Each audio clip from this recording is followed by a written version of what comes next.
विभागीय परीक्षाओं की तैयारी कर रहे सभी उम्मीदवारों का आज की चर्चा में स्वागत है। पिछली बार हमने सीसीएस छुट्टी नियम 1972 के तहत आने वाली अर्न्ड लीव और हाफ पे लीव जैसी कई मान्यता प्राप्त छुट्टियों पर विस्तार से बात की थी। आज हम एक थोड़ी अलग दुनिया में उतरने वाले हैं, एक ऐसी श्रेणी जिसके बारे में शायद कम बात होती है। अमान्यता प्राप्त छुट्टियां, अनरिकग्नाइज्ड लीव्स। नाम थोड़ा अजीब लगता है ना? तो चलिए समझते हैं कि ये क्या है। और इसमें सबसे पहले हम सब की पसंदीदा और सबसे ज्यादा इस्तेमाल होने वाली छुट्टी आकस्मिक अवकाश यानी कैजुअल लीव का पूरा विश्लेषण करेंगे। बिल्कुल। और ये समझना बहुत जरूरी है कि अमान्यता प्राप्त का मतलब ये नहीं कि ये अवैध हैं या मिलती नहीं है। हाँ, ये बहुत बड़ा कंफ्यूजन है। जी, इसका एक बहुत ही तकनीकी कारण है जो परीक्षा के नजरिए से बेहद महत्वपूर्ण है। असल में इन छुट्टियों के दौरान एक कर्मचारी को तकनीकी रूप से ड्यूटी पर ही माना जाता है और बस यही एक बात इन्हें बाकी सभी छुट्टियों से एकदम अलग कर देती है। अच्छा, तो यहीं से पूरी कहानी शुरू होती है। लेकिन इस तकनीकी पहलू को समझने से पहले एक बहुत ही बुनियादी सवाल पर आते हैं। सरकारी कर्मचारियों को छुट्टी की जरूरत ही क्यों है? आपने बिल्कुल सही जगह से शुरू किया है।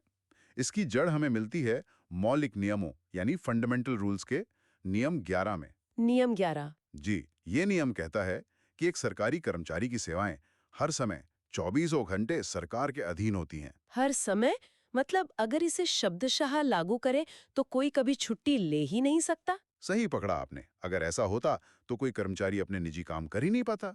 बीमार होने पर भी दफ्तर आना पड़ता। ये तो सुनने में ही बहुत अव्यावहारिक है। बिल्कुल। इसीलिए सरकार ने कर्मचारियों की मानवीय जरूरतों को ध्यान में रखते हुए छुट्टी के प्रावधान बनाए हैं। मकसद यही है कि कर्मचारी अपनी जिम्मेदारियां पूरी करने के बाद थोड़ा तरोताजा हो सकें और फिर नई ऊर्जा के साथ काम पर लौटें। तो छुट्टी असल में आधिकारिक कर्तव्यों से एक अधिकृत अनुपस्थिति है। ठीक है, तो छुट्टी एक जरूरत है, ये तो साफ है। अब वापस आते हैं मान्यता प्राप्त और अमान्यता प्राप्त के फर्क पर। आपने कहा कि आकस्मिक अवकाश पर कर्मचारी ड्यूटी पर माना जाता है। इसका वेतन पर क्या असर पड़ता है? यहीं पर सबसे दिलचस्प और महत्वपूर्ण अंतर है। जब कोई कर्मचारी मान्यता प्राप्त छुट्टी पर होता है, जैसे अर्न्ड लीव, तो उसे छुट्टी का वेतन यानी लीव सैलरी मिलती है। हम्म। लेकिन जब वो आकस्मिक अवकाश जैसी अमान्यता प्राप्त छुट्टी पर होता है, तो उसे अपना सामान्य वेतन मतलब सैलरी ही मिलती है, लीव सैलरी नहीं। अच्छा, तो ये वेतन का अंतर ही इन दोनों को अलग करता है। और चूंकि उन्हें सामान्य वेतन मिल रहा है, इसीलिए उन्हें तकनीकी रूप से ड्यूटी पर माना जाता है। अब समझ आया। तो इस श्रेणी में और कौन-कौन सी छुट्टियां आती हैं? इस श्रेणी में मुख्य रूप से 3 प्रकार की छुट्टियां आती हैं। पहली तो हो गई आकस्मिक अवकाश यानी कैजुअल लीव। ठीक है। दूसरी है विशेष आकस्मिक अवकाश स्पेशल कैजुअल लीव। और तीसरी है प्रतिपूरक अवकाश जिसे कंपेंसेटरी लीव कहते हैं। तो आज हम इन तीनों पर ही बात करेंगे। हाँ, पर सबसे ज्यादा विस्तार से आकस्मिक अवकाश पर। बहुत बढ़िया। तो चलिए इसे एक कहानी की तरह समझते हैं। मान लीजिए कोई नया कर्मचारी आज ही सरकारी नौकरी ज्वाइन करता है। उसके मन में पहला सवाल यही आएगा कि अगर उसे अचानक किसी काम से छुट्टी लेनी पड़े तो क्या विकल्प है? यहीं से आकस्मिक अवकाश की एंट्री होती है। बिल्कुल सही उदाहरण है। कैजुअल का मतलब ही है अचानक या आकस्मिक। ये छुट्टी इन्हीं आपातकालीन जरूरतों को पूरा करने के लिए है। और एक और बहुत महत्वपूर्ण बात, ये सीसीएस छुट्टी नियमों के तहत नहीं आती। अच्छा, तो फिर ये किसके तहत आती है? और यही मुख्य वजह है कि इन्हें तकनीकी रूप से अमान्यता प्राप्त कहा जाता है। यह तो एक बहुत ही बारीक लेकिन जरूरी जानकारी है। तो हमारे नए कर्मचारी को किन परिस्थितियों में ये छुट्टी मिल सकती है? देखिए, आकस्मिक अवकाश की जरूरत दो मुख्य कारणों से हो सकती है। हम्म। पहला है अनियंत्रित कारण, जैसे? जैसे अचानक खुद की या परिवार में किसी की तबीयत खराब हो जाना। हाँ, अब ऐसे मामलों में पहले से मंजूरी लेना तो संभव नहीं है, सही बात है। तो छुट्टी ली जा सकती है और बाद में सूचित किया जा सकता है। हाँ, बाद में विभाग प्रमाण जरूर मांग सकता है। और दूसरा कारण? दूसरा है पूर्वानुमेय कारण, मतलब ऐसे कारण जिनके बारे में पहले से पता होता है। जैसे परिवार में कोई शादी हो। बिल्कुल। या कोई जरूरी समारोह हो, कोई पूर्व निश्चित अपॉइंटमेंट हो। ऐसे मामलों में यह अनिवार्य है कि कर्मचारी पहले से आवेदन करें और छुट्टी स्वीकृत होने के बाद ही अनुपस्थित रहे। ठीक है, तो अब वो ये जानना चाहेगा कि उसे साल में ऐसी कितनी छुट्टियां मिलेंगी, पात्रता क्या है इसकी? इसकी पात्रता के 3 मुख्य परिदृश्य हैं। 3? अच्छा। जी। पहला और सबसे आम, जो कर्मचारी कैलेंडर वर्ष की पहली जनवरी को सेवा में है और 31 दिसंबर तक रहेंगे भी। मतलब पूरे साल? बिल्कुल। उन्हें पूरे 12 दिनों का आकस्मिक अवकाश मिलता है और ये पूरा क्रेडिट साल के पहले दिन 1 जनवरी को ही खाते में आ जाता है। और अगर किसी ने साल के बीच में ज्वाइन किया हो तो? ये दूसरा परिदृश्य है। हम्म। जो कर्मचारी कैलेंडर वर्ष के दौरान सेवा में शामिल होते हैं, उन्हें उस वर्ष के बचे हुए महीनों के लिए प्रति माह 1 दिन की दर से आकस्मिक अवकाश मिलता है। एक उदाहरण से समझाइए। जरूर। मान लीजिए कोई 18 मार्च को ज्वाइन करता है, हम्म। तो उसे मार्च का महीना छोड़कर अप्रैल से दिसंबर तक 9 महीने हुए। जी, तो उसे 9 महीनों के लिए 9 दिनों का आकस्मिक अवकाश मिलेगा। अच्छा, तो ये प्रो राटा आधार पर काम करता है। मतलब सिस्टम में काफी निष्पक्षता रखी गई है। बिल्कुल सही। और तीसरा परिदृश्य उन कर्मचारियों के लिए है जो 1 जनवरी को सेवा में तो हैं, लेकिन उसी साल रिटायर होने वाले हैं। उन्हें भी उनके सेवा के महीनों के लिए प्रति माह 1 दिन की दर से ही अवकाश मिलेगा। ये तो पात्रता की बात हो गई। अब आते हैं उस नियम पर जिसका इस्तेमाल करके कर्मचारी अपनी छुट्टियों को चतुराई से बढ़ा सकते हैं। मैंने सुना है कि आकस्मिक अवकाश को दूसरी छुट्टियों के साथ जोड़ा जा सकता है। ये कैसे काम करता है? हाँ, ये एक बहुत ही फायदेमंद प्रावधान है। सबसे पहले ये जान लें कि एक बार में सामान्यतः 8 दिनों से ज्यादा का आकस्मिक अवकाश स्वीकृत नहीं किया जाता। 8 दिन की सीमा है। जी, हालांकि विशेष परिस्थितियों में अधिकारी इसमें छूट दे सकता है। और इसे जोड़ने का नियम क्या है? यहाँ ये समझना बहुत जरूरी है कि आकस्मिक अवकाश को रविवार और अन्य राजपत्रित छुट्टियों मतलब गजेटेड हॉलिडेज के साथ जोड़ा जा सकता है, इन्हें छुट्टी से पहले यानी प्रीफिक्स? या बाद में सफिक्स, हाँ, या बीच में इंटरमिक्स्ड? तीनों तरह से रखा जा सकता है। इसे एक उदाहरण से समझाइए ताकि सभी को आसानी से याद हो जाए। जरूर।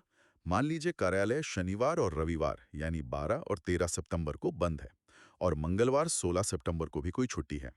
अब एक कर्मचारी सिर्फ सोमवार 14 सितंबर और बुधवार 15 सितंबर के लिए आकस्मिक अवकाश लेता है। अच्छा, तो उसने सिर्फ 2 दिन की छुट्टी ली हाँ, लेकिन वो 12 और 13 सितंबर को प्रीफिक्स कर सकता है। और 16 सितंबर को सफिक्स? बिल्कुल। इस तरह केवल 2 दिन की छुट्टी लेकर वो 12 से 16 सितंबर तक यानी पूरे 5 दिन काम से दूर रह सकता है। अरे वाह! इसे ही शायद सैंडविच लीव कहते हैं। ये तो परीक्षा के साथ साथ व्यवहारिक जीवन के लिए भी जरूरी जानकारी है। जी, इसे प्रतिबंधित छुट्टियों, विशेष आकस्मिक अवकाश और प्रतिपूरक अवकाश के साथ भी जोड़ा जा सकता है। लेकिन यहाँ एक जाल है जिसे समझना जरूरी है। वो क्या? आकस्मिक अवकाश को कभी भी किसी भी हालत में अर्न्ड लीव या हाफ पे लीव जैसी नियमित छुट्टियों के साथ नहीं जोड़ा जा सकता। ये नियम बहुत सख्त है। ठीक है, तो संयोजन के नियम तो समझ आ गए। लेकिन असल में इस छुट्टी के लिए आवेदन कैसे होता है? क्या कोई लंबा चौड़ा फॉर्म भरना पड़ता है? नहीं, प्रक्रिया बहुत सरल है। एक सादे कागज पर भी आवेदन किया जा सकता है। और क्या आधे दिन की छुट्टी का भी कोई प्रावधान है? हाँ बिल्कुल। आधे दिन यानी हाफ डे का आकस्मिक अवकाश भी स्वीकृत किया जा सकता है। और आधे दिन का मतलब क्या होता है? कब से कब तक? दोपहर के भोजन का समय यानी लंच आवर्स ही आधे दिन के लिए विभाजक रेखा होती है। अब एक और दिलचस्प नियम पर आते हैं, जो अक्सर कर्मचारियों को मुश्किल में डाल देता है। देर से आने पर छुट्टी का कटना। इसका क्या नियम है? ये एक बहुत ही विशिष्ट नियम है। यदि कोई कर्मचारी ऑफिस देर से आता है या समय से पहले चला जाता है, तो 2 घंटे तक की अवधि के लिए हर बार उसके आकस्मिक अवकाश खाते से 1/3 दिन की छुट्टी काट ली जानी चाहिए। 1 मिनट, 1/3? मतलब सिर्फ 2 घंटे की देरी पर? जी यानी 3 बार देर से आने पर एक पूरी कैजुअल लीव खत्म। ये तो कर्मचारियों को बहुत सावधान रहने की चेतावनी देता है। बिल्कुल। हालांकि इसमें एक छोटी सी छूट भी है। यदि कोई कर्मचारी अपने नियंत्रण से बाहर के कारणों जैसे ट्रैफिक जैम या ट्रेन लेट हो गई, इसकी वजह से 1 घंटे तक लेट होता है, तो अधिकारी चाहे तो ये कटौती नहीं करेगा। अच्छा, थोड़ी राहत है। लेकिन ये छूट 1 महीने में 2 से अधिक बार नहीं मिल सकती। ये जानना बहुत जरूरी था। अब एक और स्थिति पर बात करते हैं। मान लीजिए कोई आकस्मिक अवकाश पर है और किसी वजह से समय पर वापस नहीं आ पाता। यह एक महत्वपूर्ण प्रश्न है। अगर किसी कर्मचारी की कुल अनुपस्थिति आकस्मिक अवकाश की सीमा से ज्यादा हो जाती है या उसके खाते में उतनी छुट्टियां हैं ही नहीं, तो उसकी पूरी अनुपस्थिति को पहले से स्वीकृत आकस्मिक अवकाश सहित एक नियमित छुट्टी में बदल दिया जाएगा। जैसे कि अर्न्ड लीव में। हाँ, जैसे अर्जित अवकाश में। ऐसा इसलिए क्योंकि हमने पहले ही बात की कि आकस्मिक अवकाश को नियमित छुट्टियों के साथ जोड़ा नहीं जा सकता। और साल के अंत में बची हुई आकस्मिक छुट्टियों का क्या होता है? क्या वे अगले साल जुड़ जाती हैं? नहीं, और ये एक बहुत ही महत्वपूर्ण बिंदु है। आकस्मिक अवकाश को अगले वर्ष के लिए आगे नहीं बढ़ाया जाता है। अगर 31 दिसंबर तक छुट्टियों का उपयोग नहीं हुआ, तो तो बची हुई छुट्टियां उसी दिन रात 12 बजे व्यपगत लैप्स हो जाती हैं। वे शून्य हो जाती हैं। अरे, मतलब वो ज़ीरो हो जाती हैं, अगले साल कैरी फॉरवर्ड नहीं होती? बिल्कुल ज़ीरो। ना बहुत ज़रूरी है। तो ये आकस्मिक अवकाश की पूरी कहानी थी। लेकिन आपने शुरू में 2 और अमान्यता प्राप्त छुट्टियों का ज़िक्र किया था, विशेष आकस्मिक अवकाश और प्रतिपूरक अवकाश। उनके बारे में भी संक्षेप में बताइए। जरूर। विशेष आकस्मिक अवकाश यानी स्पेशल कैजुअल लीव, जैसा कि नाम से ही जाहिर है, विशेष परिस्थितियों में दी जाती है। ये कर्मचारी के व्यक्तिगत काम के लिए नहीं, बल्कि सरकार द्वारा प्रोत्साहित की जाने वाली गतिविधियों के लिए होती है। जैसे कि राष्ट्रीय या अंतर्राष्ट्रीय खेल प्रतियोगिताओं में भाग लेना, परिवार नियोजन ऑपरेशन करवाना, रक्तदान करना या किसी संघ की गतिविधियों में हिस्सा लेना। अच्छा, तो इसका उद्देश्य व्यक्तिगत नहीं, बल्कि राष्ट्रीय या सामाजिक हित से जुड़ा है। और प्रतिपूरक अवकाश, कॉम्पेंसेटरी लीव प्रतिपूरक अवकाश को कमाया जाता है। कमाया जाता है। हाँ, जब किसी कर्मचारी को उसके अधिकारी द्वारा किसी छुट्टी या रविवार के दिन ऑफिस में काम करने के लिए बुलाया जाता है, तो उस अतिरिक्त दिन काम करने के बदले में उसे एक दिन का अवकाश मिलता है। अच्छा, तो ये वो कॉम्प ऑफ है जिसके बारे में सब बात करते हैं। जी, यही कॉम्प ऑफ है। और क्या इसे कभी भी लिया जा सकता है? नहीं, इसके लिए समय सीमा होती है। सामान्यतया इसे उसी महीने ले लेना चाहिए जिसमें इसे कमाया गया है। अगर ऐसा ना हो पाए, तो अगले 2 महीनों के भीतर लेना होता है, वरना ये भी व्यपगत यानी लैप्स हो जाता है। बहुत स्पष्ट रूप से आपने समझाया। तो भले ही ये तीनों छुट्टियां अमान्यता प्राप्त की श्रेणी में हैं, पर इनका उद्देश्य और नियम एक दूसरे से बिल्कुल अलग हैं। आपने बिल्कुल सही सारांश प्रस्तुत किया है।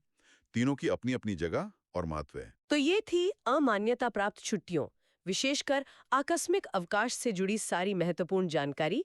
हमने इसके अर्थ, पात्रता और नियमों को उदाहरणों के माध्यम से समझा। हमें उम्मीद है कि ये विस्तृत चर्चा आपकी परीक्षा की तैयारी में सहायक होगी। इन नियमों की बारीकियों को समझना बहुत जरूरी है। यदि किसी विशेष नियम या विषय पर और भी विस्तार से चर्चा की आवश्यकता हो, तो कृपया नीचे टिप्पणी में हमें जरूर बताएं। अगर ये जानकारी उपयोगी लगी, तो कृपया इसे लाइक और शेयर करें और इस तरह की और जानकारीपूर्ण चर्चाओं के लिए चैनल को सब्सक्राइब करना न भूलें। धैर्यपूर्वक सुनने के लिए आप सभी का बहुत बहुत धन्यवाद। धन्यवाद।